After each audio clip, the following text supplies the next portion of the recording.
श्री शिवप्रतिष्ठान हिंदुस्थानच्या वतीने नंदुरबार शहरामध्ये श्री शिवचरित्र पारायणाचे आयोजन केलेले आहे। या ठिकाणी आपण सर्व शिवभक्त धारकरी एकत्र येतो आणि छत्रपती शिवाजी महाराजांचा चरित्रावर आधारित असलेला ग्रंथ राजा शिवछत्रपती बाबासाहेब पुरंदरे लिखित हा ग्रंथ आपण वाचतोय। तरी नंदुरबार शहरातील तमाम शिवभक्तांना धारकऱ्यांना विनंती असेल की आपण सर्वांनी या शिवचरित्र पारायणात छत्रपती शिवाजी महाराज समजून घेण्यासाठी जाणून घेण्यासाठी आपण सर्वांनी सहभागी व्हायचंय अशी मी आपणास विनंती करतो। प्रेरणा मंत्र घेऊ। शिवरायांचे 8वावे रूप, शिवरायांचा 8वावा प्रताप, शिवरायांचा 8वावा साक्षेप भूमंडळी, शिवरायांचे कैसे बोलणे, शिवरायांचे कैसे चालणे, शिवरायांची सलगी देणे ऐसी असे, सकल सुखांचा केला त्याग, म्हणून साधिजे तो योग, राज्य साधनाची लगबग ऐसी केली, याहुनी करावे विशेष, तरी समन्वावे पुरुष, या उपरी आता विशेष काय लिहावे, शिवरायांची आठवावे, जीवित गुणवत मानावे, इहलोकी परलोकी उरावे, तीर्थी रूपे निश्चयाचा महामेरू, बौद्ध जनासी आधारू, अखंड स्थितीचा निर्धारू, श्रीमंत योगी पुण्यश्लोक छत्रपती श्री शिवाजी महाराज की जय। धर्मवीर छत्रपती श्री संभाजी महाराज की जय। भारत माता की जय। हिंदू धर्म की जय।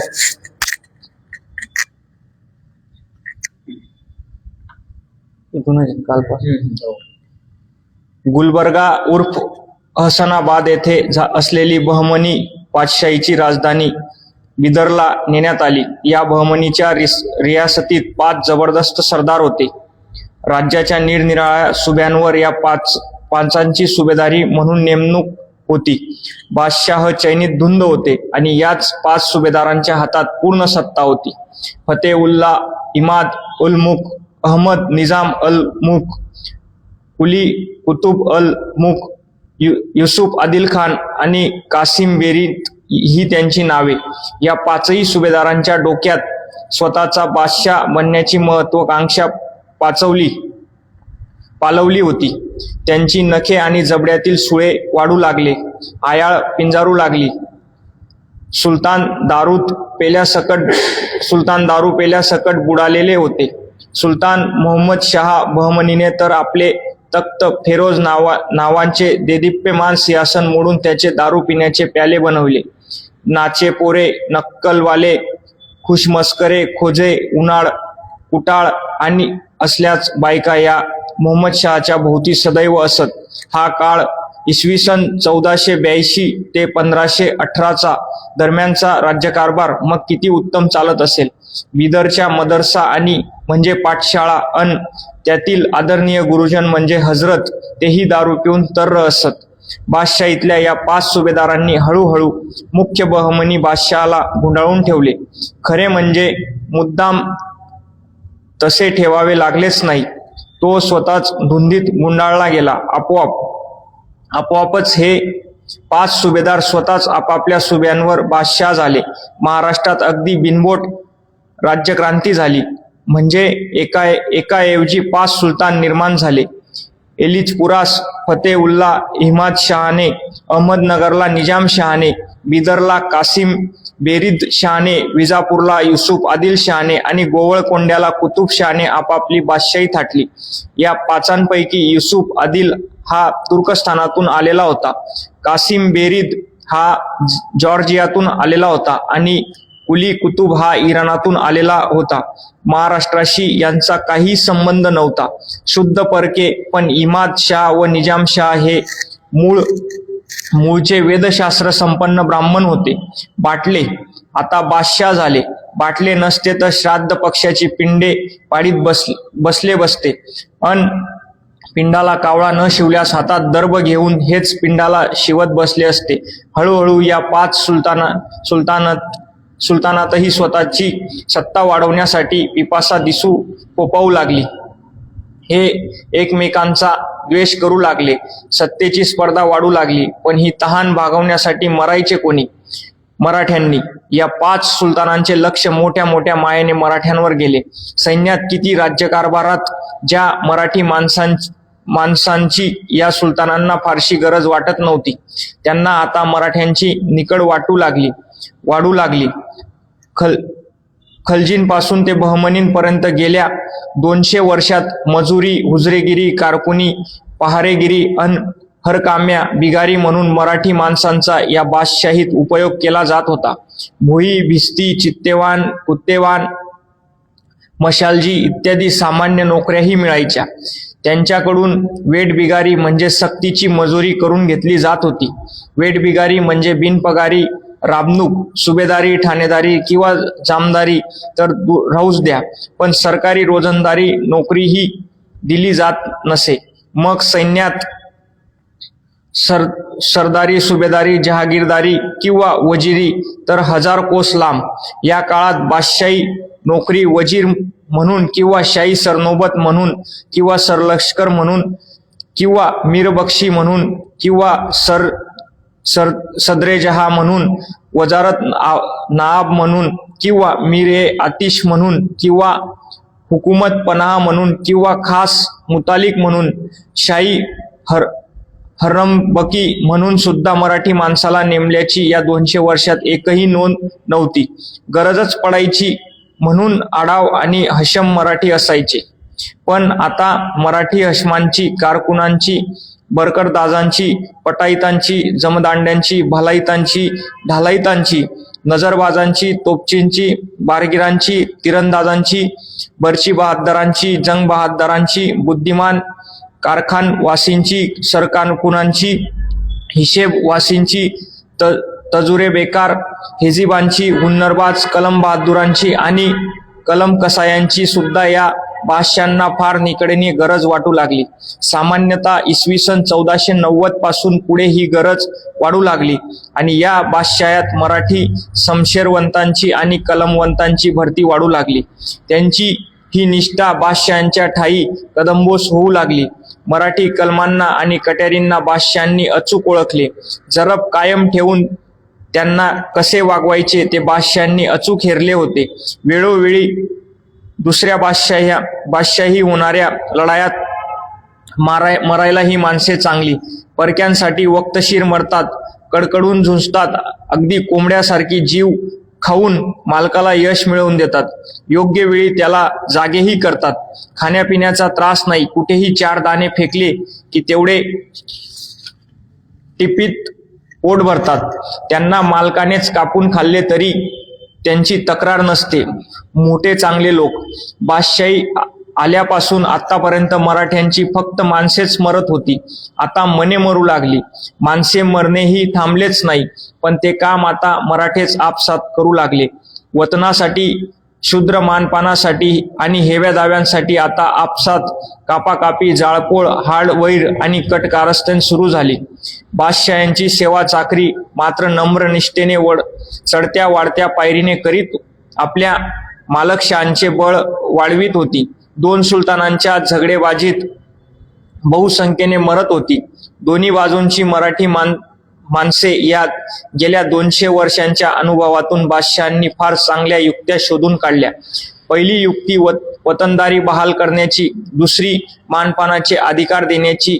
देशमुखी, सरदेशमुखी, पाटीलकी, सरपाटीलकी, देशपांडे, सरदेशपांडे, कुलकर्ण आणि मग जोशी, पुजारी, गुरव, महाजन, चौगुले, चौधरी इथपासून ते थेट कोणत्या हद्दीत कुणी डुकरे पकडायची इथपर्यंत वतने बादशहाने बहाल केली.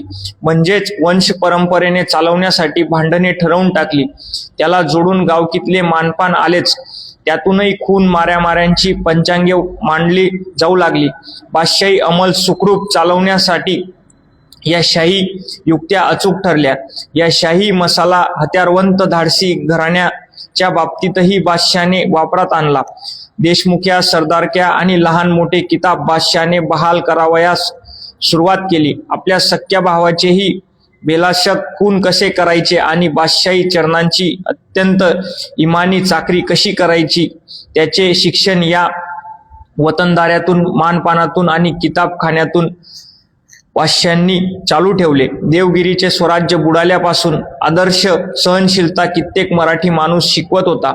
याच वेळी गावोगाव गोवा बंदरात पोर्तुगाली फिरंगी अल्फान्सो अल्बुकर्क ससैन्य आणि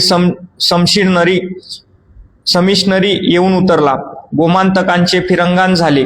यमदूतांचेच काय, पण सुलतानाचे बापही शोभतील असे ते हे फिरंगी क्रूर पशुच होते. आता महाराष्ट्राच्या किनाऱ्यावर धर्माच्या नावाखाली भयंकर अत्याचार सुरू झाले.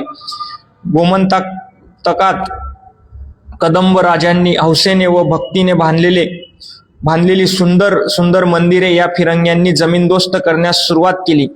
एक मंदिर तर एवढे भव्य, सुंदर आणि वैभवशाली होते की ते फिरंग्यांनी उद्ध्वस्त केलेले पाहून आंद्रे कोर्साली या नावाचा इटालियन प्रवासी सुद्धा हळहळला. कदंबांच्या गोमांतकांचीच काय, पण अवघ्या भारतवर्षाची अशीच दैना चालू होती. फिरंग्यांचा सेंट झेवियर गोमांतकात छळ मांडित होता, तर अरबस्थानातून आलेला चंगाल नावाचा एक अवलिया भोज राजाच्या धारानगरीत शेकडो मूर्ती आणि मंदिरे उद्ध्वस्त करत होता. असेच अत्याचार धर्मराज युधिष्ठिराच्या हस्तिनापुरातही सुरू होते. गोमांतकात पोर्तुगीजांनी योजनापूर्वक 600 मंदिरे एकाच वेळी उद्ध्वस्त केली, असंख्य माणसांना बाटविले. थोड्याच दिवसात इसवी सन 1526च्या काळात खैबर खिंडीतून तैमूरलंग आणि चंगीज खान यांचा थोर आणि घोर वंशज झहिरुद्दीन मोहम्मद बाबर हा हिंदुस्थानात उतरला. पूर्वी तैमूरचे भारताशी प्रस्थापित केलेले प्रेमाचे संबंध जोमाने वाढावेत व टिकावेत हाच त्यांच्या येण्याचा उदांत आणि जिव्हाळ्याचा हेतू होता. पाहुणे आले, पण पाहुणेपण न दाखविता त्यांनी दिल्लीच्या सिंहासनावर मालक म्हणून कायमचाच मुक्काम ठोकला. दिनांक 21 एप्रिल 1526 रोजी मध्य आशियातील फरगाना प्रांतात हा राजा गरीब बिचारा, त्याच्या अनुदार बांधवांनी त्याला हाकलून काढले. तो मोगल होता म्हणून काय झाले, आपलाच ना, सगळे मानव आपलेच. कोणाच्या खांद्यावर प्रेमाने मान टाकावी त्याने. आमच्याच केवळ प्रेमाचीच आयात निर्यात करणारा हा महान भारत देश त्याने आपलासा करून टाकला. हा हिंदोस्ता केवढा भाग्यवान. मंगोलियातील मोंगल भारताचा भाऊ झाला आणि आमच्या घराचा मालक झाला. महाराष्ट्रातही 5 सुलतानांची राज्ये छान चालू होती. त्यांचे अनाचार अत्याचार उत्तम प्रकारे चालूच होते. विजापूरचा सुलतान पहिला इब्राहिम आदिलशाह एका दुष्ट रोगाने आजारी पडला. अनेक विध स्त्रियांशी अधिभौतिक एकात्मता साधण्याचे महान कार्य करीत असतानाच वाईट गुप्त रोगांनी त्या थोर सुलतानावर घाला घातला. इसवी सन 1557 त्याच्या महान कार्यात खंड पडला. त्याने वैद्यांना बोलवून आणले. रोग इतके भयंकर होते की वैद्यांनी हात टेकले. वैद्य अयशस्वी उपचार करू शकेनात. त्यांना आता उपाय काय? इब्राहिम आदिलशाहने त्या वैद्यांनाच हत्तीच्या पायी देऊन ठार मारले. नंतर एके दिवशी तो स्वतःच मेला. या सर्व सुलतानांचा विजयनगरच्या राजावर फार दात होता. सतत ते विजयनगरवर स्वाऱ्या करीत असा दात असणे स्वाभाविक होते. विद्यारण्य नावाच्या एका संन्याशाच्या नादी लागून हरिहर राय आणि बुक्कर राय नावाच्या 2 दांडग्या कानडी पोरांनी तुंगभद्रेच्या तीरावर हे राज्य स्थापन केले.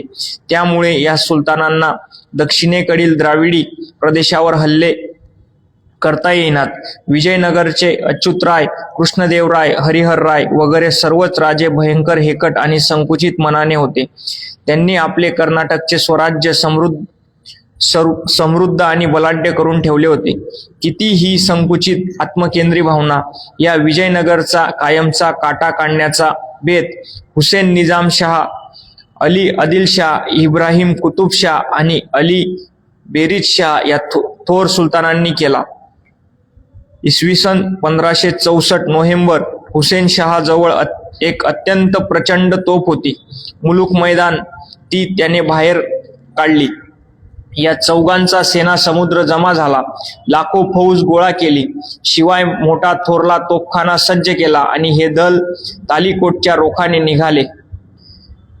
दिनांक 25 डिसेंबर 1564 रोजी विजयनगरहून राजा रामरायही निघाला. त्याचा दळभारही प्रचंड होता. 9 लाख पायदळ, 1 लाख घोडेस्वार, 2000 हत्ती व 15,000 मदतगार नोकर एवढा संभार होता. सुलतानाची फौज याच्या निम्मी होती. राक्षस तागडीजवळ दोन्ही महासागरांच्या लाटा रोरावत आल्या आणि संग्राम सुरू झाला. दख्खनच्या इतिहासात पूर्वी कधीही झाले नव्हते आणि पुन्हा पुढे कधीही झाले नाही असे महायुद्ध झुंपले. अतिभारत घडले. हे राक्षस तागडी, जंगे आजम राक्षस तागडी या युद्धात राक्षसी तागडीची पारडी खालीवर झुकत होती आणि पारडे फिरले. विजयनगरचा राजा रामराय अचानकपणे सुलतानांच्या गरड्यात सापडला आणि कैद झाला. तो वयाने अत्यंत वृद्ध होता, परंतु 30 वर्षाच्या तरुणासारखा लढत होता. कुटो नावाच्या एका फिरंगी गोऱ्याने त्याची ही तडप प्रत्यक्ष डोळ्यांनी पाहिली होती. तोफखान्यावरील अधिकाऱ्याने सम्राट रामरायाला हुसेन निजामशहाकडे नेले. तेव्हा निजामशहाने हर्षभराने म्हटले, ही रामरायाची गर्दन स्वतःच्या हाताने उडवीन असे म्हटले होते. आता मी मनाप्रमाणे हा खरा सूड घेत आहे. निजामशहाने रामरायाचे मस्तक छेदले आणि ते भाल्यावर लावून उभे करण्याचा हुकूम दिला. श्रीकृष्णेच्या उत्तर तीरावर राक्षस तागडीच्या रुद्रभूमीवर विजयनगरच्या राजपुरुषाची आणि स्वातंत्र्याचीही आहुती पडली. सुलतानांना ज्याचा धाक अशा हिंदुराय सुरत्रान पराय भयंकर दुष्ट शार्दू मर्दन विजयनगरचा सम्राटाची परंपरा संपली. दिनांक 7 जानेवारी शुक्रवार 1565 रोजी महाराष्ट्राच्या रामरायाचे राज्य पूर्वी खलजी सुलतानांनी बुडविले. आज कर्नाटकच्या रामरायाचे राज्य निजाम कुतुब आदिलशाही सुलतानांनी बुडविले. रामरायाचे शिर जल्लोषात भाल्याच्या टोकावर धरून सुलतानी सैनिक नाचू लागले. 12 इमामांचे झेंडेही नाचत होते. विजयनगरचा पराभव झाला. एवढा 10 लाख फौजेचा समुद्र पराभूत झाला. केवढे दुर्दैव. 1 लाख लोकांची कत्तल झाली. आणि दुर्दैव हे की आमचे मराठी सरदारही रामरायाचे शत्रू म्हणून सुलतानांच्या बाजूने लढले. हाय, आपले कोण हे 300 वर्षाच्या अनुभवानेही कळू नये काय. पुढे 6 महिने सुलतानाच्या फौजा विजयनगर शहराचा सत्यानाश करीत होत्या. केवढी प्रचंड, सुंदर, संपन्न आणि अनुपम राजाची राजधानी. ती 5 कोस लांब, 10 कोस रुंद आणि 20 लाख लोकवस्तीच्या त्या नगरीत सौंदर्याने मुसमुसल्या शेकडो इमारती, केवळ देवळे, राजवाडे, विद्या मंदिरे होती. फोडून तोडून जाळून त्या शहरांची सुलतानांनी अक्षरशः मसनवट करून टाकली. 20 लाख वस्तीच्या जागी एक सुद्धा मनुष्य शिल्लक उरला नाही. जगात विजयनगरच्या तोडीचे वैभवशाली व सौंदर्यशाली असे एकही शहर नव्हते. कुटो फर्नाओ नुनीज, डॉमिंगो पायस, मॅन्युअल बराडास वगैरे कितीतरी परकीय गोऱ्या प्रवाशांनी विजयनगर प्रत्यक्ष पाहिले व त्याचे वर्णनही करून ठेवले. हे लोक तर वैभवाने दिपूनच गेले होते. राजा रामरायाचे मस्तक विजापूरच्या अली आदिलशहाने पोखरून काढले. त्याने त्यातील मांस व मेंदू काढून ते रिकामे केले व ते विजयपुरातील एका घाण मोरीच्या तोंडाशी अशा कौशल्याने बसवले की मोरीतील घाण रामरायाच्या तोंडातून वाहत बाहेर यावी. कोणती उपमा द्यावी आणि कोणाशी तुलना करावी या सुलतानांची. असे होते हे सुलतान. अशांच्या जाचात महाराष्ट्र जिने जगत होता. सतत 300 वर्ष सुलतानांचा अंमल आणि विषाचा अंमल सारखाच यायचे मरणच. आणि तरीही महाराष्ट्राच्या मराठ्यात लाचारीचे पीक फोफावत होते. क्षत्रिय, ब्राह्मण आणि सारेच आपली कर्तव्य विसरले. बादशाह हाच देव आणि त्याचीच मनोभावे सेवा हाच धर्म. भाषा, वेशभूषा, आचार, विचार सर्व बिघडून गेले. आमची नावे गावे सुद्धा फारसी अरबी बनू लागली. बायको म्हणजे पत्नी. बायको हा शब्द तुर्की भाषेतील आहे, म्हणजे आमची बायको सुद्धा मराठी उरली नाही. अमृताच्या पैजा जिंकणारी ज्ञानेश्वरीची कुलीन मराठी भाषा सलवार तुमान पहिरून हजरत शेहनानशाह बदगान अली जिल्हे सुबाहानी सुलतान आदिलशाहच्या आणि निजामशाहीच्या खिदमतीस अदबीने अर्ज पेश करण्यास मशलूल झाली. अभिमान संपला, गुलामगिरीचे भूषण वाटू लागले, पूर्वजांचा विसर पडला. एकेकाळचे खरोखरचे आमचे राजे आज केवळ शाही पदवीचे लाचार राजे बनले. वास्तविक हे फार शूर जातिवंत मर्द मराठे धट्टे कट्टे वाकणारही नाहीत आणि मोडणारही नाहीत. तलवार आणि घोडा हीच यांची कुलदैवते. घोड्यावरील खोगीर हेच घर आणि घोड्यावरील खोगीर हेच सिंहासन. जिन घर जिन तख्त हेच उरत, हेच जीवन. पण महाराष्ट्र धर्माला त्यांच्या या तलवारीचा काहीही उपयोग नव्हता. बादशहाच्या पायापाशी गहाण पडलेल्या होत्या त्या आपल्या गोरगरिबांचे भावंडांचे हाल त्यांना दिसत नव्हते. असे नाही, दिसत होते, पण मने मेली की कशाचेच काही वाटेनासे होते. गुलामीत अपमान वाटेनासा होतो. महारोग्याला सर्पदंशाच्या संवेदना होतच नाहीत म्हणे. तसेच हे आता महाराष्ट्राची मसनवट झाली होती. वास्तविक ही पराक्रमी मराठी घराणी एक झाली असती तर दख्खनच काय, पण दिल्लीही त्यांच्या पदरात पडली असती. पण कोणाला राजा व्हावेसे वाटत नव्हते.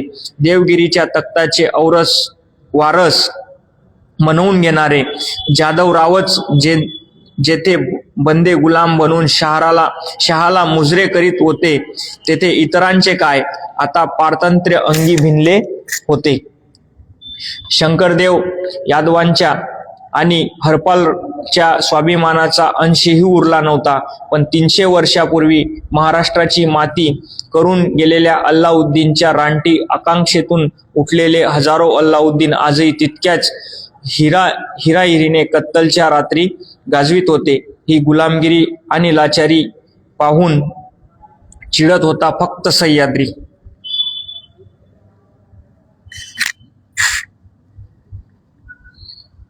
पहाटे पूर्वीच्या अंधारात आता एक नवीन सुलतानाचे लक्ष दख्खनवर खिळले.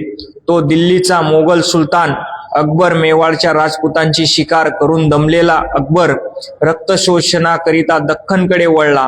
शहजादा मुरादच्या हुकुमातील खाली फौजा दख्खनवर दौडू लागल्या. मोगल आदिलशाह, निजामशाह आणि कुतुबशाह यांची सत्तेसाठी आपसात जोराची झुंज सुरू झाली. साम्राज्यासाठी झुंजत होते सुलतान, पण मरत होते मराठे. दख्खनी फौजेत तेच संख्येने जास्त होते. सुलतानांकरिता लढायचे आणि मरायचे मराठ्यांनी, आणि रडायचे मराठ्यांच्या विधवा बायकांनी आणि पोरक्या पोरांनी. लढाया क्वचितच थांबत, त्या थांबल्या तरी रोजचे हाल चालूच होते. सुलतान झुंजत होते साम्राज्यासाठी, मराठे मात्र वतनदारीच्या भिकार तुकड्यासाठी भाऊबंधांचे आणि शेजाऱ्या पाजाऱ्याचे मराठ्यांचेच गळे कापीत होते. या काळचा मराठ्यांचा इतिहास म्हणजे वतनाच्या हडकासाठी चाललेला कुत्ते झुंजीचा इतिहास. गरीब शेतकरी आणि बलुत्यावर जिने जगणारा गाव कामगार मात्र हैराण झालेला होता. नको झाले होते जिने. त्यांना मावळ्याच्या अंगाला कपडा मिळत नव्हता. पिकलेल्या अन्नावर त्यांचा हक्क उरत नव्हता. तो हक्क लुटारू फौजेचा. धान्यावर, बायकोवर अन स्वतःवर तरी त्यांचा हक्क होता कुठं? चीड येत होती, पण बोलायचे त्यांना धाडस नव्हते. पण बोलून दाखविणारा गरिबांचा एक नाथ त्याही कठीण काळात पैठणमध्ये जन्माला आला होता. मोकळ्या मनाने सर्वांना भोवती जमवून तो विठ्ठलाची भक्ती करी. महारापोरांवरही मनापासून प्रेम करी. कथा कीर्तन करी. पुराणे सांगे, भागवत सांगे. सांगता सांगता सुलतानाचा असह्य जाचच भागवतात गुंफून बोलून दाखवी. तो म्हणे, एशिये वर्तता मोहस्थिती, पूर्ण कळीची होय प्रवृत्ती. तेव्हा नीच ते राजे होती, प्रजा नागविती चोरप्राय. अपराधे विनते वितंड, भले त्यासी करीती दंड. मार्गस्था करिता कोंड करीती उदंड सर्वापहरण गायी ब्राह्मणासी जान पीडा करीती दारुण क्षेत्रवित्त दाहरण स्वार्थे प्राण घेताती. हे दुःख बोलवून दाखविताना लोकांचा तो नाद लोकांच्याही नादानीबद्दल कानपिळ्या देत असे. दावल मलकाची पूजा पूजिती गदा वर्षातून फकीर होती एकदा.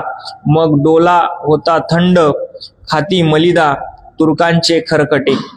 बादशाही जुलमांची रास चढत असताना ब्राह्मणांचे सोवळे ओवळे क्षत्रियांची लाचारी वैश्यांची लाडीलबाडी कमी होत नव्हती. सामान्य जणांना कोणाचाही आधार नव्हता. सर्व बाजूंनी गांजणूक होत होती. प्रेमाचे शब्दही महाग झाले होते. त्यांच्याशी गोड बोलत होते एक नाथ. ही स्थिती समाजाची होती. कित्येक पवित्र तुळशी वृंदावनेही भांगेच्या वनवासात पडली होती. कुणाचे तिकडे लक्ष जाणार. कुणी स्वार्थात बुडाला होता, कुणी अश्रूत बुडाला होता. भागवत धर्माच्या महापुरुषाची समाधीही वनवासात पडली होती. नाथांचे लक्ष आळंदीकडे वासरासारखे खेचले गेले. ते समुदाय घेऊन आळंदीला लगाबगा आले. तेथे पाहतात तो काय सर्व अरण्यमय. आळंदीचे अरण्य बनले होते. ज्ञानेश्वरांची समाधी त्या अरण्यातील जाळ्या झुडप्यात कुठे लुप्त झाली होती कोण जाणे. झाडीत शिरायलाही रीग नव्हती. एक महान योगीराजाच्या समाधीची ही स्थिती. अनास्था हे पारतंत्र्याचे वरदान. झाडीत शिरण्याचे कुणालाही धाडस होईना. नाथ स्वतः ओरखडे शोषित आत शिरले. त्यांनी समाधी शोधून काढली. झाडी फांद्या मुळ्या कापून काढल्या. भागवत धर्माच्या गळ्याला लागलेल्या त्या मुळ्या नाथांनी काढल्या. समाधीचा जीर्णोद्धार केला. वारकऱ्याची पताका उभी केली. लोक छपत छपत जमा होऊ लागले. विठ्ठल विठ्ठल म्हणू लागले. नाथांनी ज्ञानेश्वरीची श्रमपूर्वक जुळवणी करून शुद्ध प्रत सिद्ध केली. पिडलेल्या लोकांच्या महारांच्या सुद्धा घायाळ हृदयावर नाथ फुंकर घालीत. नाथांनी दुःखितांना हाक मारली. जखमा झाकून लोक नाथांभोवती व विठ्ठलांभोवती जमू लागले. टाळ मृदंग पुन्हा वाजू लागले. मंदावलेला आवाज धीराने वाढत चालला. नाथांच्या भजन कीर्तनात लोकांना समाधान, भक्ती, विरंगुळा आणि सामुदायिक भजन कीर्तनाचा प्रेममय आनंद मिळत होता. त्यात राजकारणाचा गंध नव्हता. धार्मिक विषयांशिवाय दुसऱ्या कशाचाही खल नव्हता. प्रचार नव्हता. करावयाचे म्हटले तरी अशक्य होते. धार्मिक व सामाजिक जुलूम चालूच होता. पुणे प्रांतात या काळात जनाब मीर मोहम्मद इमाम या एकट्याने 33 मंदिरे उद्ध्वस्त केली आणि मोठ्या अभिमानाने ह्या पराक्रमाचा शिलालेख करून ठेवला. लोक मुकाट मानाखाली घालून सहन करीत होते. सुलतानांनी न्याय देण्याच्या कामासाठी नेमलेल्या काजीच्या कामात एक काम असा विध्वंस करण्याचे होते. न्यायाधीशच असे न्याय कुठे मिळणार. खानदेशात जिजिया कर जातीने वसूल होत होता. आदिलशाही सुलतानांची राज्यकारभार चालवण्याची ती जी तत्वे लिहून तयार होती त्यात काफर प्रजेवर दडपशाही व जुलूम करण्याचा चक्क आदेश होता. सर्व सुलतान सर्व गुण संपन्न होते. गोव्याच्या फिरंग्यांची तर कहरच चालविला होता. त्यांनी तर एका धडाक्यात 600 देवळे लोळविले, जिवंत जाळले. तेलात तळून काढणे वगैरे जुलूम शिगेला गेले होते. ते कोणता भयंकर जुलूम करतील हे सांगणे अशक्य झाले होते. चौल रेवदंडाच्या बाजूसही फिरंगी धुमाकूळ घालीत होते. खून, जाळपोळ, लुटालूट आणि सर्व प्रकारचे अत्याचार रयतेवर सतत चालत. स्त्री पुरुषांना गुलाम करून नेण्यात येई आणि मायभूमीवर दूर जगाच्या पाठीवर कुठेही विकण्यात येई. केवळ माणसावरच नव्हे तर झाडामाडांवरही फिरंग्यांची हत्यार निर्दयतेने चालत. राक्षसांवर ताण करणारे अत्याचार फिरंगी करीत होते. तरीही गोमांतकाची शांतादुर्गा अशांत होत नव्हती. अशा कठीण काळात विठ्ठलाच्या नावानेही लोकांना एकत्र आणणे बिकट होते. एकनाथांनी ते सातत्याने केले. नाथांना लोकस्थिती पाहवत नव्हती. ते तळमळीने अध्यात्माच्या माध्यमातून शक्य तेवढे शिकवित होते. अभंग गात होते, कीर्तन करीत होते, भारुडे करीत होते. वासुदेवाची, वाघ्या मुरळाची रोडग्याची गाणी गात होते. शिमग्याची बोंबे सुद्धा तळतळून मारित होते. ते परमेश्वराला आर्त हाक मारित होते. समाजाच्या चित्तशक्तीला ओरडून आव्हान करीत होते. शुभ निशुभ महिषासुरांनी राक्षसांचा संहार करणाऱ्या आदिशक्ती भवानीच्या दरवाजावर मुठी आपटून एकनाथ आक्रोश करीत होते. बये दार उघड, बये दार उघड, दार उघड, बये दार उघड, दार उघड, बया दार उघड, अलक्षपूर भवानी दार उघड, माहूर लक्ष्मी दार उघड बया, कोल्हापूर लक्ष्मी दार उघड बया, तुळजापूर लक्ष्मी दार उघड बया, तेलंगण लक्ष्मी दार उघड बया, कन्नड लक्ष्मी दार उघड बया, पाताळ लक्ष्मी दार उघड बया, अष्टभुजा लक्ष्मी दार उघड बया, पंढरपूर निवासिनी दार उघड बया. नमो निर्गुण निर्गुण निराकार, मूळ आदी माया तू साकार, घेऊनी 10 अवतार, करीसी दृष्टांचा संहार. दार उघड बया दार उघड, दैत्यकुळी हिरण्यकश्यपू जन्माला, तेने तुझा भक्त गांजीला, तेन पहावे तुझला त्या उग्र रूप धरिले. तेव्हा क्रोधे स्तंभ फोडून, नारसिंह रूप धरून, दैत्याशी वधून प्रल्हाद देवटा रक्षिला. बया दार उघड दार उघड, सीतेचेनी कैवारे, रावण मारिला सपरिवारे, 18 पदम वानरे, गोंधळ मांडिला लंकेसी, सागर बांधोनिया शिळी, करीसी लंकेची होळी, रावण कुंभकर्णा घेसी बळी, खेळसी शिरांची चेंडू फळी. बया दार उघड दार उघड, कलीचा प्रथम चरण, दैवते राहिली लपून, तीर्थ सोडिले महिमान, 18 वर्ण एक झाले, म्लेच्छ गांजिले देवभक्ता, महिमा उच्छिदिला सर्वथा, न चले जपतप तत्वता, एक रूप सर्व झाले. बया दार उघड दार उघड, अर्जुन रथी स्वार होऊनी, वागोदार हाती धरुनी, रथ फिरविसी कवतुके.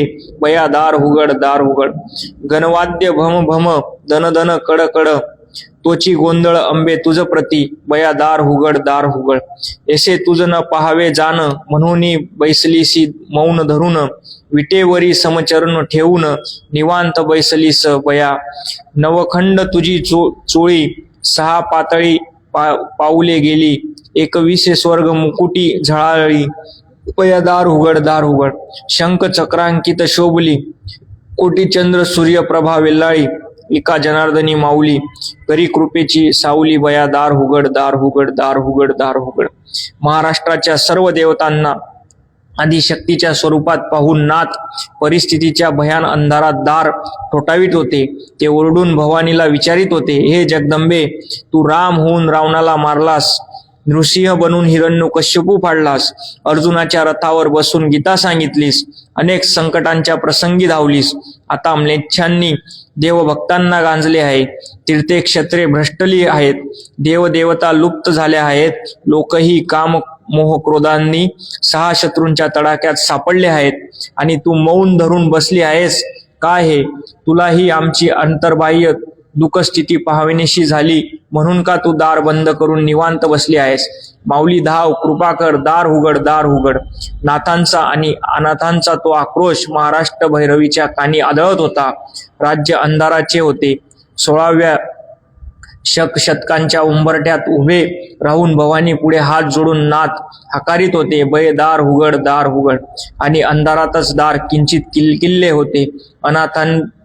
अनाथांनी अधीर मनाने हात जोडून टक लाविली.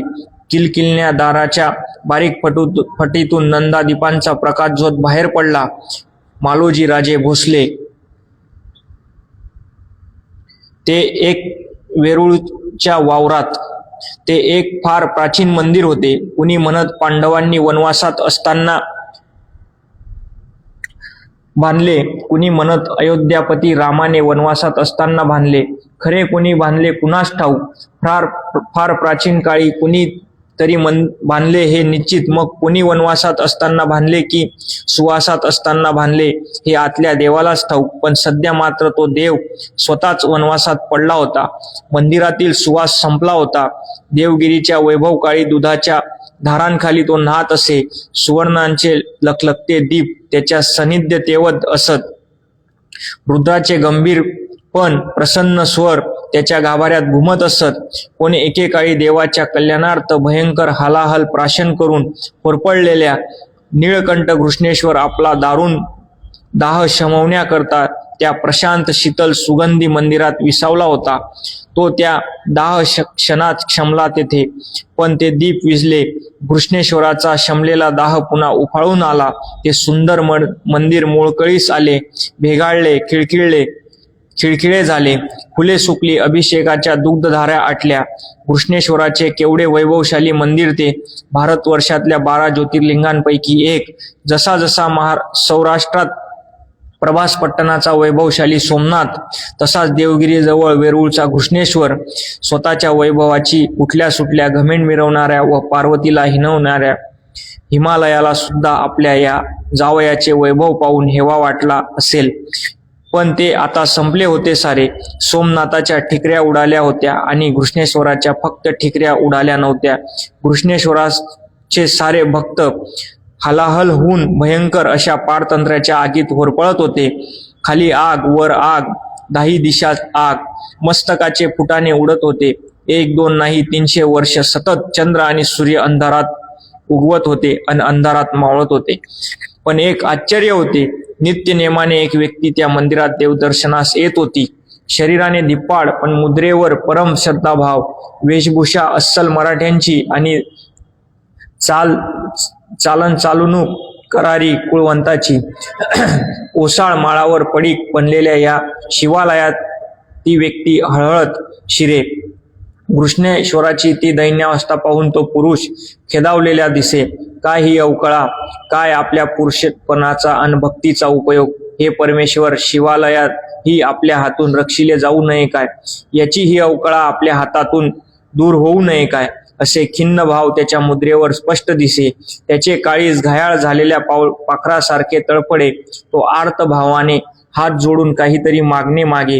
काय ते घृष्णेश्वरालाच ठाऊक, पण ते मागणे महत्वाकांक्षेचे होते खास. हे असे नित्य घडत होते. त्या पुरुषाबरोबर वयाने थोडा लहान, पण अगदी तसाच दुसरा एक पुरुष घृष्णेश्वरापुढे आशीर्वादाच्या आशेने आणि गुप्त महत्वाकांक्षेने मस्तक टेकवित होता. दोघे अगदी सख्खे भाऊ शोभत होते. नवे होतेच सख्खे भाऊ. थोरल्याचे नाव मालोजी आणि धाकट्याचे नाव विठोजी. वेरूळच्या बाबाजी पाटील भोसल्यांची ही 2 मुले. दोघांचेही आजपर्यंतचे आयुष्य लहानपणापासून वेरूळच्या वावरात आणि भीमेच्या काठी गेले.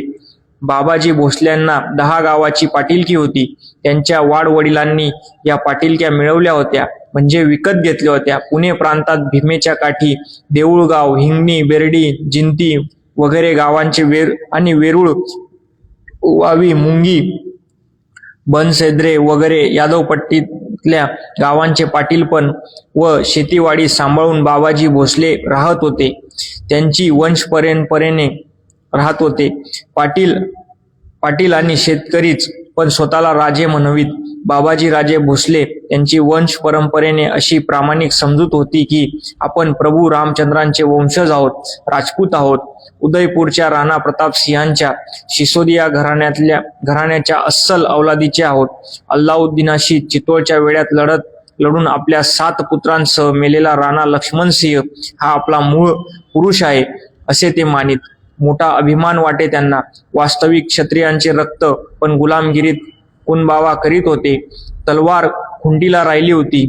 बिनराजाचे राजे पण उरले होते. तरी पण असेल त्यातून दानधर्म, कुळधर्म आणि कुळाचार ते असे करीत होते की त्यात भोसल्यांचे राजे पण पुसटत्या इंद्रधनुष्यासारखे तरळत राहावे. बाबाजी राजे भोसल्यांनी आपल्या कुलोपाध्यायांना 11 चावर जमीन दान केली. दिनांक 25 डिसेंबर 1597 रोजी त्या दानपत्रात त्यांनी स्वतःचा उल्लेख राजे असा केला होता. गरिबी आणि मूळचे तेच लोपलेले नव्हते. मालोजी आणि विठोजी हत्यारे चालवायला आणि घोडे फेकायला मोठ्या तरबेजीने शिकले होते, पण त्यांचे घोडे पाटीलकीच्या रणांगणात फिरत होते. दोघांचेही भाऊ महत्वाकांक्षेने स्फुरत पराक्रम करावा, दौलती मिळवाव्या, देवाधर्माची स्थापना करावी.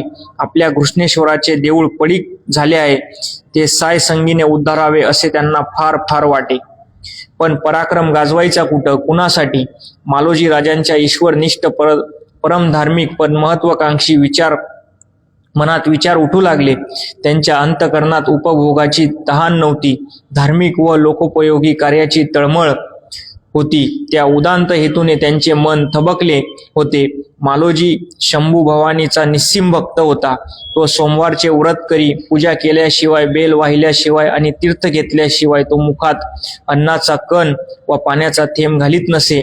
श्रीगोंद्याचा शेख महम्मद बाबावर त्याची फार निष्ठा होती. त्याने शेख महम्मदाचा गुरुपदेश घेतला होता. हे शेख बाबा फार थोर साधू होते. जातीने खाटीक, परंतु बकरी कापाव्याचा सुरा टाकून देऊन त्यांनी विठ्ठल आळविण्यासाठी हाती टाळ घेतले होते.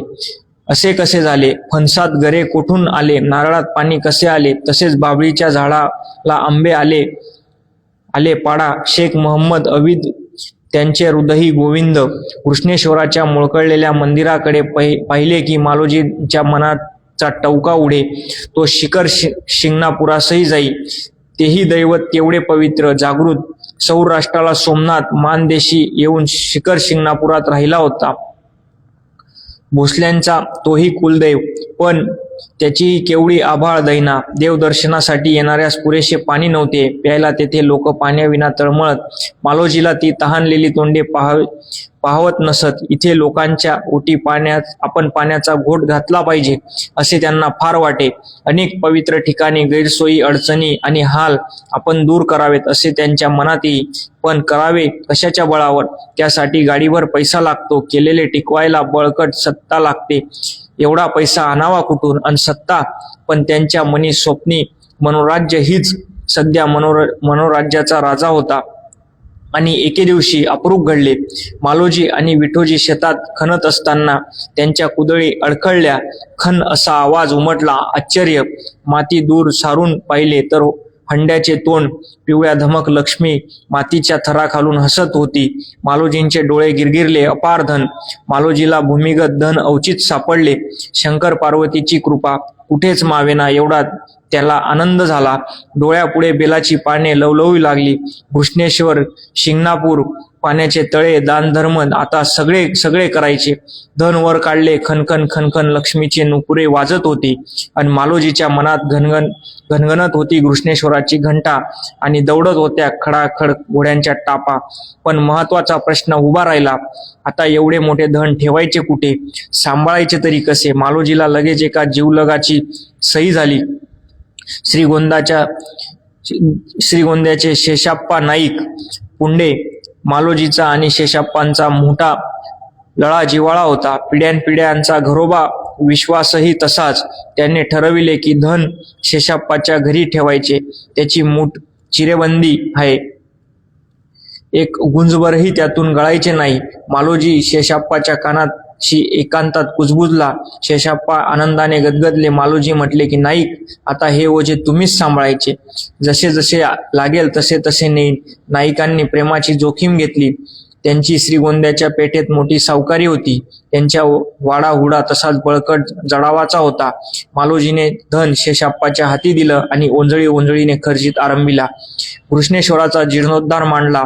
तेथील शेवाल तीर्थाचीही पुन्हा घडण सुरू केली. घृष्णेश्वराच्या लघुरुद्राची अभिषेकधार सतत बरसू लागली. नंदादीप उजळले.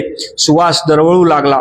घृष्णेश्वर मंदिराचा मालोजी व विठोजी यांनी उत्तम प्रकारे जीर्णोद्धार केला. मालोजीने देवळावर शिलालेख कोरला. दास माळोजी बाबाजी व विठोजी बाबाजी भोसळे दोघा भावांनी वेरूळच्या तिमन भट बिन दामोदर भट शेडगे यास अभिषेकाची व पूजा अर्चेची व्यवस्था सांगून त्याकरिता नेमणूक करून दिली. लगेच शिखर शिंगणापुरास महादेवाच्या डोंगरावर तळे खोदण्यास मालोजीने पहारी लावल्या. खनखन गावाखाली ठिंग्या उडवीत खडक तडातडा फुटू लागला. पाणी लागले.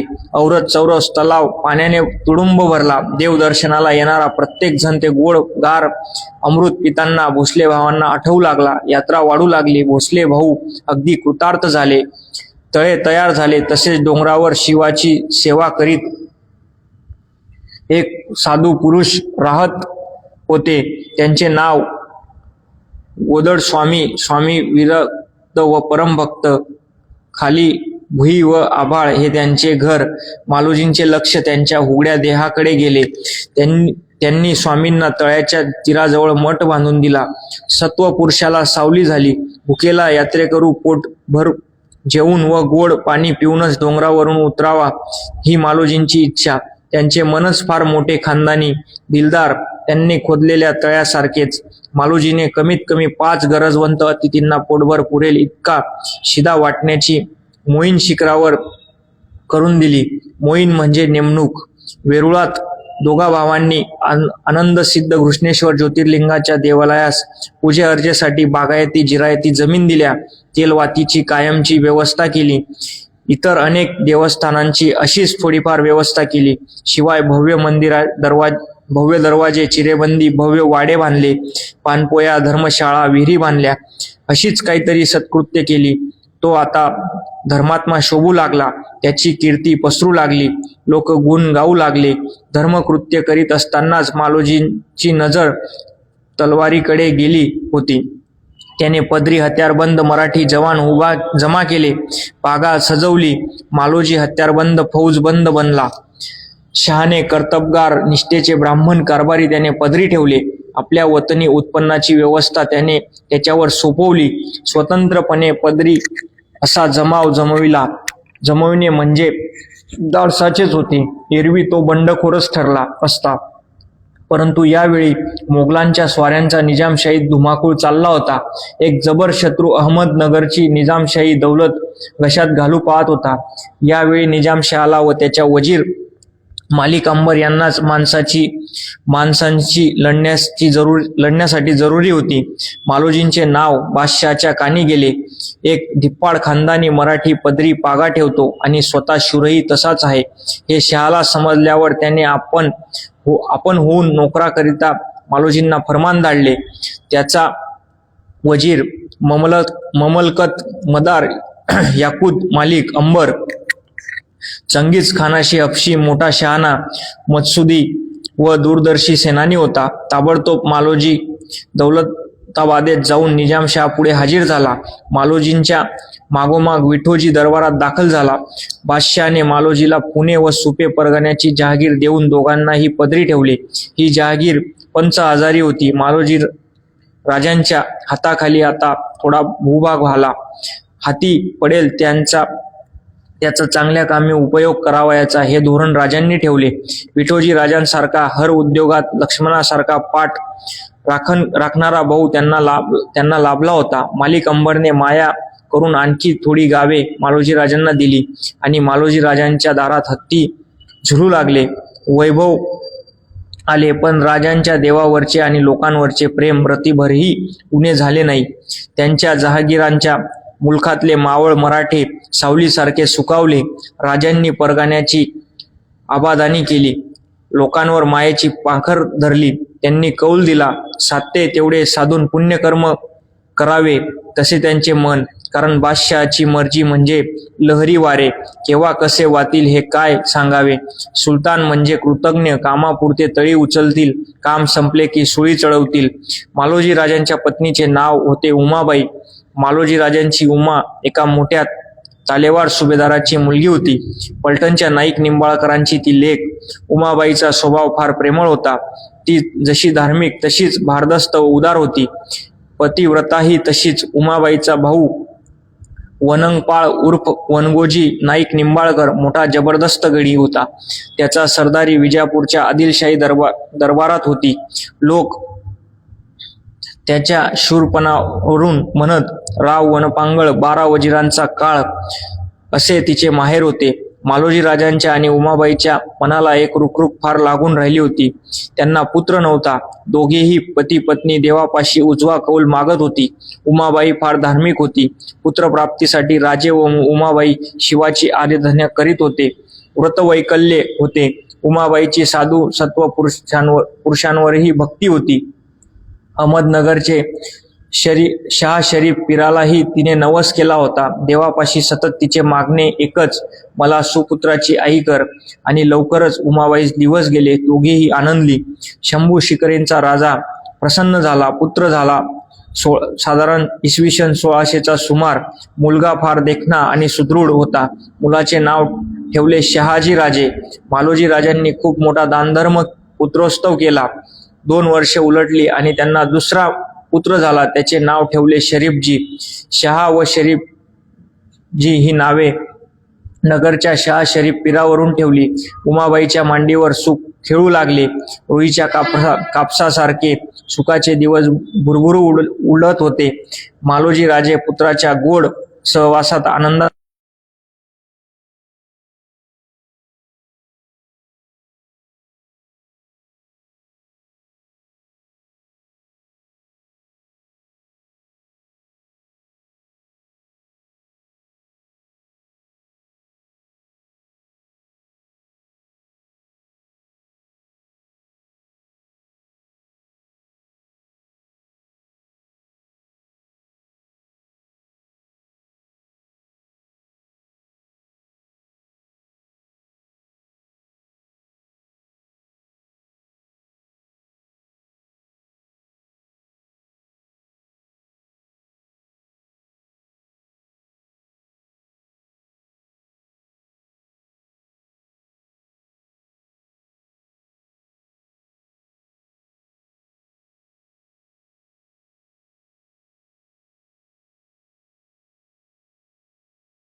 सिंदखेड राजा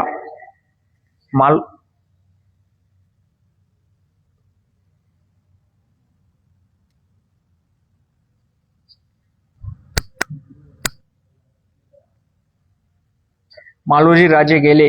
भोसल्यांच्या खानदानीची शान गेली. यमराजाच्या सही शिक्क्यापुढे कोणाचेही काही चालत नाही. मालोजी राजांच्या इंदापुरातील समाधीच्या व्यवस्थेसाठी 17.5 रोखे जमीन लावून देण्यात आली.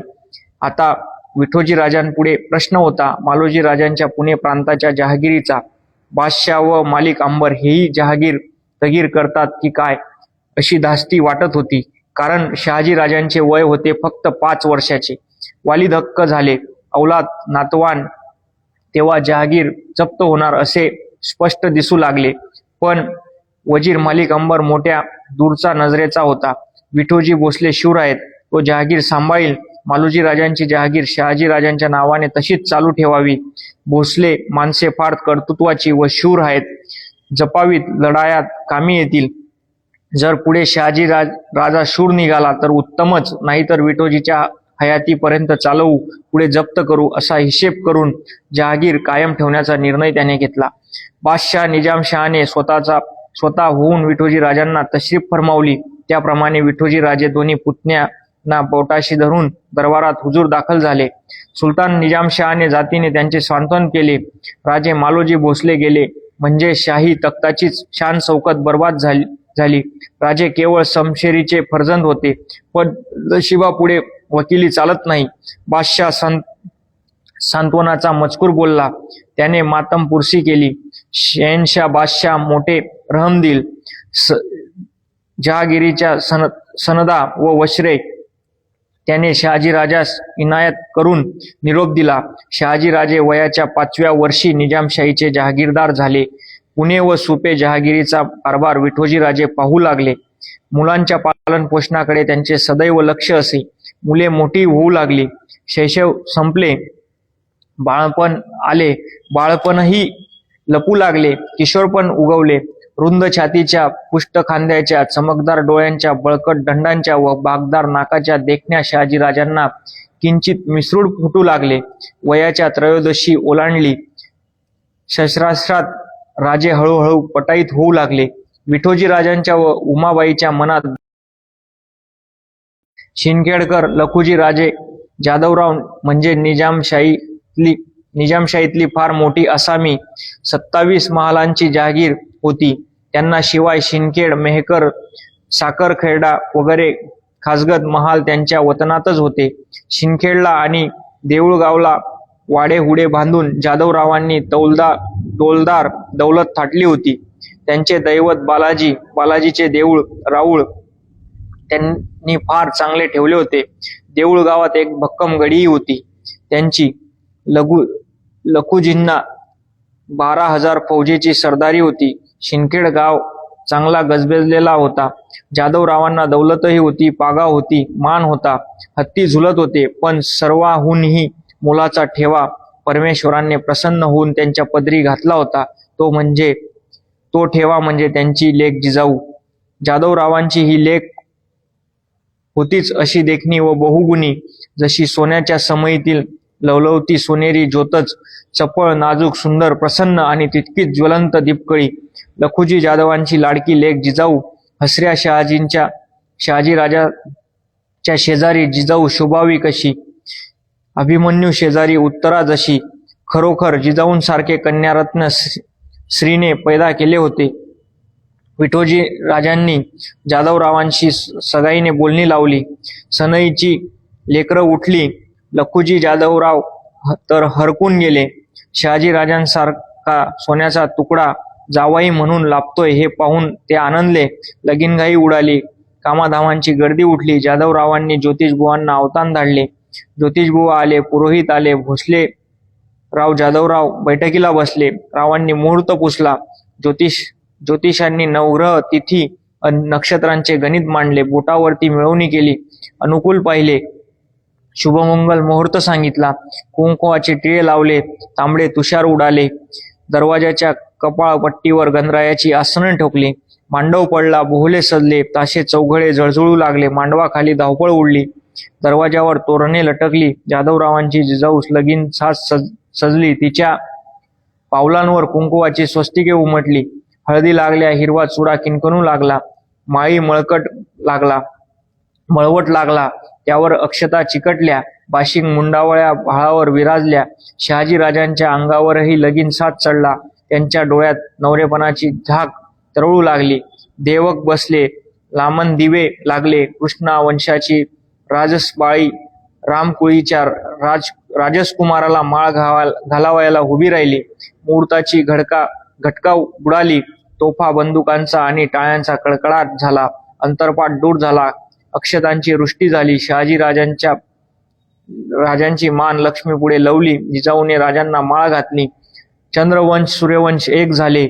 जिजाऊ भोसल्यांच्या घरची लक्ष्मी झाली. सुन्मुख पाहायला मालोजी राजे नव्हते. सारी हळहळ तेवढीच होती. ते स्वर्गाच्या गवाक्षातून अश्रूंच्या अक्षता टाकीत म्हणाले असतील की, बाळांनो, माझा आशीर्वाद आहे. उदंड अक्षाचे व्हा. संसारी सुखाचे रामराज्य करा. लखुजी राजानं लगन तर भलताच थाटात केलं. कुबेराले सोबेसा बखंड हुंडा दिला. पराटीच्या वराडी मुलखातला सासरा तो लेक पुण्याचे भोसले राजाला दिली. मग असा थाट तर त्याले करावाच लागतो राजा हो. काहून नाय करेल? तो तर शिनखेड्याचा राजाच होय ना बाप्पा. त्याले काय कमी, तुम्हाले मालूम नाही काय? लखुजी राव तर डोंगऱ्या एवढा धनाचा धनी. लखुजींची लेक भाग्यवंत. तिला सासर नि नवऱ्या पुण्याचा मिळाला. कुकडं शिनखेड, कुकडं पुणं. पैनगंगा मायचं वराडी पाणी पुण्याले चाललं गेलं. बाप्पा, शिनखेड राजाची किरत गगनाला गेली. मंगलवाद्यांच्या दणदणाट शहाजी राजांच्या शेल्याशी गाठ मारून जोडवी तोडे आणि पैंजणांच्या मंजूळ निदानात हसत गतीने पावले टाकीत जिजाऊने भोसल्यांच्या आपल्या हक्काच्या घरात प्रवेश केला. जिजाऊ सासरी आली. नवरा नवरी गृहप्रवेशाच्या वेळी लक्ष्मीनारायणासारखे शोभत होते. त्यावेळी जमलेल्या व तिच्याकडे कुतूहलाने व कौतुकाने पाहणाऱ्या प्रौढ सवाशिनी तिला नजरा निरंजनाने ओवाळले. खरोखर यावेळी जिजाऊ फारच सुंदर दिसत होती. कोणतीही मुलगी लग्नात सुंदर दिसते, ते लगीन तेज असते. पण जिजाऊ मूळचीच मुळी रूपाने सुंदर होती. त्यातून लग्नाचा साज सजलेली सई लक्ष्मीच. काळेभोर केस, विशाल भाळ, रेखीव भिवया, विलक्षण पाणीदार डोळे, सरळ सळसळीक नाक, शुभ्र सुंदर दात, तांबूस ओठ, गोरापान गळा, अत्यंत रेखीव बांधा, गोड शब्द स्वर, प्रेमळ बोलणे, विनयी वागणे, प्रसन्न हसणे अशी तिची मूर्ती. अनेक प्रकारचे अलंकार तिच्या अंगावर घातले होते. सार्थ लक्ष्मीपूजन सुंदर फुलांची जाळी तिच्या मस्तकावर शोभत होती. केशभूषेत रत्नांचे अलंकार घातले होते. तिच्या भालप्रदेशावर रत्नजळीत चांदणी रुळत होती. मोती जडवलेली कर्णभूषणे कानात डुलत होती. गोऱ्या पान नितळ गळ्यात हिऱ्या मोत्यांचे कंठे चमकत होते.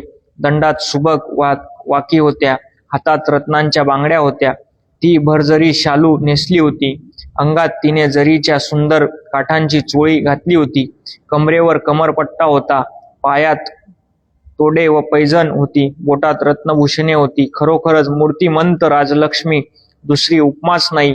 आणि आमचे शहाजीराजे भरदार पुरुषपण हेच त्यांचे सौंदर्य होते.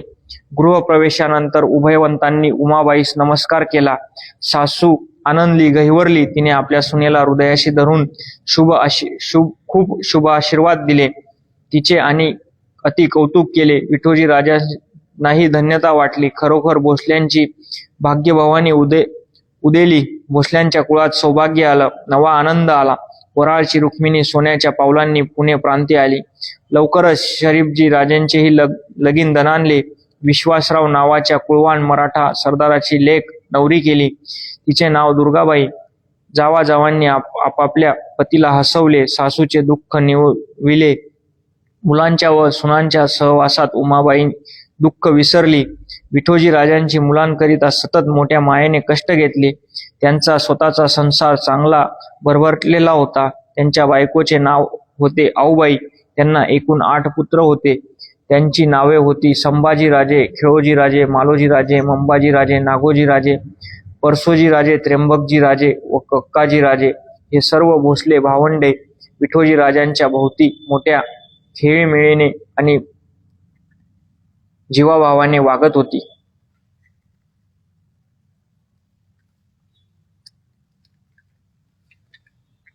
हत्ती बिथरले. जिजाऊ अद्याप लहान होती, शिंदखेडला होती तोपर्यंत तिचे जग माहेरच्या उंबऱ्या आत होते. पण आता दौलताबाद येथे बादशाही राजधानीत राहण्याची वेळ आली आणि मग सुलतानशाहीतले एक एक सुलतानी चाळे तिला दिसू लागले. नवे नवे भयंकर प्रकार येऊ लागले. तिचे कोवळे काळीच करचळू लागले. लुटालुटी, देवळांचा व देवांचा चक्काचूर, आगीचे प्रलय, कापाकापी वगैरे प्रकार मोगल व इतर सुलतानांच्या स्वाऱ्याहून हमखास होत होते. मराठे केवळ रणांगणावर मरत नव्हते तर खेड्यातही, शहरातही, घरातही. त्यांचा अपराध कोणता? जन्माला आले हाच अपराध. जिजाबाईला कसेच वाटते ते पाहून. पण हे असे का घडते आणि किती दिवस घडत राहणार हे मात्र तिला समजत नव्हते. तिला सुलतानी सत्तेची शिसारी येऊ लागली. मलिक अंबर हा निजामशाहीचा फार चांगला वजीर म्हणून त्याची कीर्ती ऐकू येत असे, पण त्यालाही नखे होतीच. त्याचे खायचे दातही वेगळे होते. जिजिया करासारखाच त्याने एक कर कोकणात बसविला होता. त्या कराचे नाव होते जकाते हिंदुवानी. मालोजी राजांच्या मृत्यूच्या सुमारासच दिल्लीचा मोगल बादशाह अकबर मरण पावला. दिनांक 15 ऑक्टोबर 1605 रोजी त्याचा मुलगा सलीम उर्फ जहांगीर गादीवर आला. दख्खन जिंकण्याची त्याला बापा इतकीच भूक होती. त्याने फौजांचे लोंढे दक्षिणेत सोडण्यास सुरुवात केली आणि लढायांचा कल्लोळ मराठ्यांच्या मुलखात उडाला. वर्षानुवर्ष मोगलांच्या स्वाऱ्या दक्षिणेत सतत चालू होत्या. इसवी सन 1608 ते 1615 या लढायांचे अर्थ आणि अनर्थ जिजाऊला समजू लागले. न सांगताच खुलासे होऊ लागले. बादशाही स्वारी म्हणजे कत्तली, जुळी, लुटी, जाळपोळ, शेतीची माती, संसाराची माती आणि एकूण केवळ हाहाकार. तिला स्पष्ट दिसू लागले की सुलतानी स्वारीपेक्षा 72 रोग एकवटून आले तरी एक वेळ आनंदाने लोक सहन करतील, पण ती सुलतानी स्वारी नको. कारण ज्या गोष्टीला रोग कधीही धक्का लावित नाही त्या गोष्टीवर सुलतानी फौजा वकवकून तुटून पडतात. ती गोष्ट म्हणजे अब्रू. सर्वस्वाबरोबर अब्रूही लुटली जात आहे. कोण वाली? कोणीही नाही. जिजाऊ अस्वस्थ होऊ लागली आणि लवकरच एक प्रचंड मोगली फौज मराठवाड्यात घुसली. वराडातील लोकांची दानादान उडली. किंकाळ्यांना पाषाण पांझरू लागले. गरिबांच्या संसारातील गाडी मडकीही घोड्यांच्या टापा खाली फुटू लागली. मलिक अंबरने आदिलशाही मदत मिळवून जालना भागात मोगलांना अडवण्यासाठी फौजा आणल्या. इसवी सन 1615 डिसेंबर रोजी दिल्लीचे मोगली सरदार आसफ खान, शहावाज खान, राजा मानसिंग वगैरे विरुद्ध निजामशाहीचे मलिक अंबर, बाबाजी काटे, शहाजी राजे व त्याचे सर्व भाऊ आणि विजापूरकर. अखेर जालन्याजवळ रोशन गावापाशी मोठी तुंबळ लढाई झाली. दिनांक 14 फेब्रुवारी 1616 आणि मलिक अंबरचा पराभव झाला. मोगल खडकी उर्फ औरंगाबादेवर धडकले. त्यांनी खडकी व भोवतीचा सर्व प्रदेश लुटून मारून पार उद्ध्वस्त केला. लुटीचे ढीग घेऊन मोगल बाळापूरच्या किल्ल्यात रोहिणीखेडच्या वाटेने गेले. निजामशाहीची राजधानी यावेळी दौलताबादेला होती, कारण अहमदनगर मोगलांनी जिंकले होते. फार वर्षापासून दिल्लीच्या सुलतानांना दख्खनची तहान लागली होती. या लढाईच्या मागोमाग मोगल शहजादा खुर्रम उर्फ शहाजहान दिल्लीहून फौजा घेऊन स्वाऱ्या करू लागला. तसाच नाश पुढे चालू. त्याने खडकी शहर पुन्हा उद्ध्वस्त केले. दिनांक 5 मे 1621 रोजी लढायात मराठ्यांचीच सर्वतोपरी भयंकर हानी होत होती. मरत होती मराठ्यांची जवान पोरे कुणाकरिता? कोणत्या तरी सुलतानाकरिता. अखेर मराठ्यांची माती का? जिजाबाईच्या डोळ्यापुढे हे प्रश्न ठिणग्यांसारखे तडतडत. हे आपले शूर मराठे कोणत्या ना कोणत्या तरी सुलतानाकरिता लढतायत, मरतायत. कुणी निजामाची बाजू घेऊन, कुणी आदिलशहाची बाजू घेऊन, कुणी मोगलांची बाजू घेऊन, पण आपल्याच बायको पोरांची बाजू घेऊन लढायला मात्र कुणीच तयार नाही. जिजाऊचे मन या गोष्टीने व्याकुळ होत होते. वेशीवर घोड्यांच्या टापा वाजल्या की लोक सैरा वैरा धावत सुटत. मुला लेकरांची, पती पत्नींची, बाप लेकांची ताटातूट होई व न पळू शकणारे म्हाताऱ्या मरत. धाड परत गेली की गावात लोकांनी येऊन पाहावे तर घरं पेटलेली, माणसं मेलेली, अनेक तरण्या पोरी बेपत्ता झालेल्या. कोणाला हाक मारावी, मराठा सरदारांना ते दिसत नव्हते का? असेल पण डोळे आणि कान झाकूनच घ्यायचे ठरवले म्हणजे काय उरणार? स्वार्थ आणि लाचारी. आणि एके दिवशी भयंकर गोष्ट घडली, जिजाऊला रडायला लावणारी. एके दिवशी बादशाह निजामशहाचा दरबार बरखास्त झाल्यावर सर्व सरदार घरोवर जाण्याकरता बाहेर पडू लागले. जो तो घाई गर्दीने निघाला. बाहेर सरदारांची वाहने घेऊन त्यांचे नोकर स्वार शिपायांची पथके उभी होती. कोणाचे घोडे, कोणाचे हत्ती, कोणाच्या पालख्या राजवाड्या बाहेर पडत असलेल्या अमीर उमरावांचे हे नोकर लोक आपापल्या धन्याला लवकरात लवकर घेऊन जाण्याकरता स्पर्धा व गर्दी करू लागले. त्या गर्दीत सरदार मंडळाचे झेंडेही फडफडत होते. गर्दी होऊ न देता वाट मोकळी करण्याचा प्रयत्न दरबाराचे भालदार करू लागले. काही सरदार वाहनात बसून मार्गी लागलेही लखुजी राजे जाधवराव यांचे त्वरेने मार्गस्थ झाले होते. मागे गर्दी गोंधळ चालू होता. एवढ्या भयंकर आरोळ्या किंकाळ्या उठल्या. शेकडो डोळे दचकून तिकडे वळले आणि पाहतात तो सरदार खंडागळ्यांचा धिप्पाड हत्ती सोंड सपासप फिरवीत, मस्तक जोरजोराने हलवीत आणि चित्कार करीत गर्दीवर तुटून पडला. दिसेल त्याला सोंडेने उचलून तो आदळीत होता. त्याच्या हत्ती इतक्याच एका शूर बहादराला सहन झाला नाही. त्याचे नाव दत्ताजी जाधवराव. जिजाऊंचा हा भाऊ लखुजी जाधवरावांचा पुत्र, शहाजी राजांचा मेहुणा. दत्ताजी आपल्या घोडेस्वारास हुकूम सोडला की जिजाऊंचा हा भाऊ लखुजी जाधवरावांचा पुत्र, शहाजी राजांचा मेहुणा. दत्ताजीने आपल्या घोडेस्वारास हुकूम सोडला की भाले बर्च्या घालून या पिसाळलेल्या हत्तीस आवरा. लगेच स्वारांनी व दत्ताजीने स्वतःही हत्तीवर चाल केली. पण तो हत्ती म्हणजे प्रलय काळाचा मेघ भासत होता. जखमा होत असूनही तो जास्तच धुमाकूळ घालीत होता. त्याने जाधवरावांच्या अनेक स्वारांना घोड्यांवरून सोंडेने आदळून दनादन भुईवर आदळले आणि पायाखाली चिरडून मारले. दत्ताजींचे सैनिक हत्तीपुढे पराभूत झाले. मरण चुकवण्यासाठी ते पळत सुटले. हा पराभव दत्ताजीला झोंबला. दत्ताजी हत्तीहूनही जास्त पिसाळला. तो सिंहाप्रमाणे दृष्टी रोखून थेट हत्तीवर धावून गेला. एवढ्यात शहाजी राजांचा चुलत भाऊ म्हणजेच विठोजी राजांचा मुलगा संभाजी राजे भोसले हा मोठ्याने ओरडून दत्ताजीला म्हणाला, राजे, हत्तीस मारणे गरज नाही, हत्तीस मारणे गरज नाही. आणि संभाजी राजे व खेळोजी राजे हे भोसले बंधू हत्तीच्या रक्षणासाठी धावले. खंडागळे आपल्या हत्तीला जाधवरावांच्या हल्ल्यातून सोडवण्याचा यत्न करू लागले. हत्ती जखमांनी रक्तबंबाळ होऊन शेंदरासारखा, डोंगरासारखा दिसत होता. तो आपले मस्तक जोरजोराने हलवीत धावत होता. भोसले व खंडागळे हत्तीला दत्ताजींच्या हातून वाचवण्यासाठी धावले. पण तेवढ्यात दत्ताजीने हत्तीवर घाव घालण्यास सुरुवात केलीच. हत्तीला मारू नका, मारण्याची गरज नाही असे ओरडून संभाजी राजे म्हणत होते व हत्तीवरचे घाव आडवीत होते. पण दत्ताजी चिडून इतका बेफान झाला होता की त्याने काहीही न ऐकता सपकन वार घालून हत्तीची सोंडच साप छाटली. त्याच्या सोंडेतून रक्ताचा धबधबा पडू लागला. हत्तीचे सामर्थ्य आणि वैभव संपलेच. तो ची ची करू लागला. पण एवढ्यावरच संपले नाही. हत्तीला पुरते घायाळ करून दत्ताजीने एकदम संभाजी राजांवरच हल्ला चढविला. एकेना त्यांची तलवार सपासप फिरू लागली आणि मग दोघांत जंगीची लढाई सुरू झाली. खळाखळ घाव पडू लागले. दत्ताजींची व संभाजींची झटापट पाहून दोघांच्याही बाजूची मंडळी हत्यारे घेऊन धावली. एकच झुंबळ उसळली आणि दोन्ही पक्षात अटीतटीची झुंज सुरू झाली.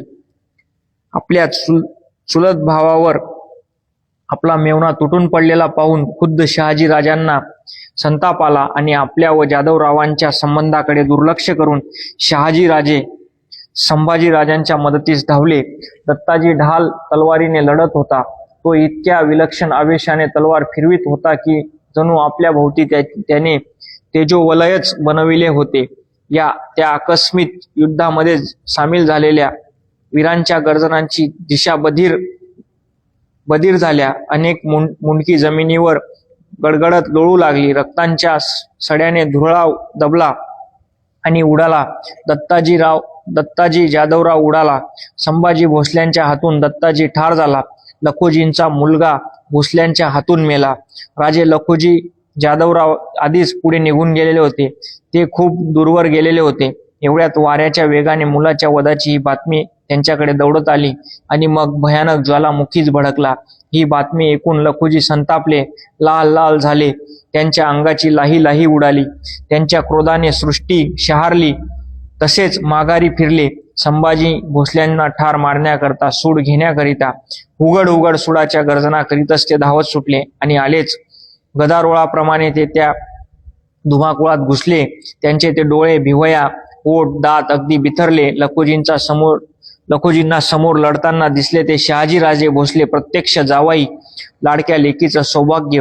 पण संपली, तुटली नातीगोती. आता प्रीत संपली, माया संपली. लखोजींना खाळकन शहाजी राजांवर घाव घातला. घाव राजांच्या दंडावर बसला आणि जबर जखम होऊन शहाजीराजे भुईवर कोसळले. त्याच क्षणी ते बेशुद्ध झाले. म्हणूनच केवळ बचावले, नाहीतर त्यांचे मुंडके उडवले असते खास. लगेच लखोजी राजे संभाजी भोसल्यांवर धावले. तोही झुंजू लागला. काळजात धडकी भरवणारे युद्ध कडकडू लागले. जखमांची दोघांवरही जाळी झाली. तेवढ्यात लखोजींनी एक जबरदस्त घाव संभाजींवर घातला. वर्मीज बसला त्यांच्या. संभाजी ठार झाला. पोराच्या मरणाच्या पुरता सूड लखोजींनी उगवला. प्राणाचा बदला प्राणाने घेतला. हे सारे इसवी सन 1622 मध्ये देवगिरीस घडले. दत्ताजी जाधवराव आणि संभाजी भोसले निजामशहाच्या महालापुढे रक्तात पडले होते. शहाजीराजे जखमी होऊन बेशुद्ध पडले होते. इतर अनेक मेले होते. मुंडके लोळत पडली होती. जाधवरावांची तलवार सुडाच्या रक्ताने निथळत होती आणि बादशाही महालावरचा निजामशाही हिरवा झेंडा हसत फडकत होता. एवढे भयंकर रणकंदन झाल्यानंतर मग हजरत जिल्हे इलाही निजामशाह बादशाह महालातून बाहेर आले. त्यांनी उभय पक्षांचे सांत्वन केले आणि त्यांना झगड्यापासून परावृत्त केले. जाधवराव मंडळी दत्ताजींचे आणि भोसले मंडळी संभाजीचे प्रेत घेऊन दुःख करीत तिथून स्वस्थानी गेले. काय म्हणायचे या प्रकाराला? कोणते नाव द्यायचे? एका तासापूर्वी कोणाला कल्पनाही नव्हते की असा काही तरी भयंकर प्रकार घडणार आहे. पण एका तासात वादळे उठले. मराठ्यांच्या तलवारी एकमेकांचे मुडदे पाडण्यासाठी एकाकी उसळल्या. मराठ्यांतील यादवीचे सामर्थ्य विधात्याहून मोठे होते का? होय, विधात्याने रेखलेल्या भाग्यरेखा ही यादवी आपल्या पावलांनी सहज पुसून टाकत होती. महाराष्ट्राच्या कुंडलीत अवचित घुसून शुभग्रहांची माती भडकवणारी ही अवदसा मराठ्यांची दानादान मराठ्यांच्या हातून उडवीत होती. जाधवराव व भोसलेराव त्यांच्या ढाली तलवारी जिजाऊ शहाजींच्या लग्नयोगाने एकत्र आल्या. दोन कर्तृत्ववान मराठी मनगटे एकजीव झाली. अगदी सासरे जावयाच्या नात्याने एकजीव झाली. आता कदाचित काही भाग्याचे सौभाग्याचे घडेल अशी आशा कोणा आशावंताच्या मनात उगवते न उगवते, तोच ती अवदसा घुसलीच मध्ये. भाग्य राहिले, सौभाग्यही राहिले, वैधव्य मात्र भारी आले. दत्ताजी जाधवरावांच्या आणि संभाजी भोसल्यांच्या बायकोचे कुंकू ढळले. रक्त गळून गेले होते. आता गळत होते अश्रू. भोसले मंडळी संभाजींकरिता दुःख करीत होते. जाधवराव मंडळी दत्ताजीकरिता शोक करीत होते. जिजाऊने कोणाकरिता रडावे, भावासाठी की दिरासाठी? ती रडत होती अवघ्या नादान महाराष्ट्रासाठी.